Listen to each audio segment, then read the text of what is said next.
ఏది చదివినా సరే, మీరు ప్రవచనాలు విన్నా సరే, రామాయణం చదివినా సరే, ఇంజనీరింగ్ చదివినా సరే, మెడిసిన్ చదివినా సరే, 3 విషయాలే ముఖ్యం.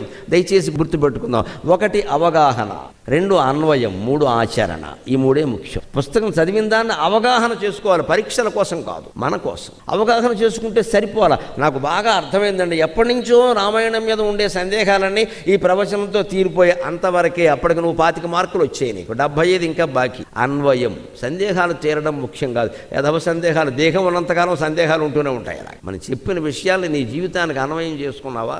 మళ్ళీ ఇక్కడ తక్కువ మాట్లాడడం మంచిది, తక్కువ మాట్లాడడం మంచిది, ఇంటికి వెళ్ళగానే తక్కువ మాట్లాడడం గురించి 1 గంట ఉపన్యాసం ఇస్తే అలాగా అంటే నువ్వు అన్వయం చేసుకోవట్లా. అన్వయం వెంటనే జీవితానికి అన్వయం చేసుకో, వెంటనే ఆచరణలో పెట్టాం. నీ జీవితంలో ఎక్కడ సరే అవసరం లేకపోతే వదిలేయి, జీవితానికి అప్లై చేసుకుంటే ఇది మనకు పనికొస్తుందా కాదా, అవసరమా కాదా తెలుస్తుంది. ఆచరణలో పెట్టు. అవగాహన, అన్వయము, ఆచరణ 3 ఉంటే మన చదువు సార్థకం అవుతుంది. లేకపోతే అది వృధా.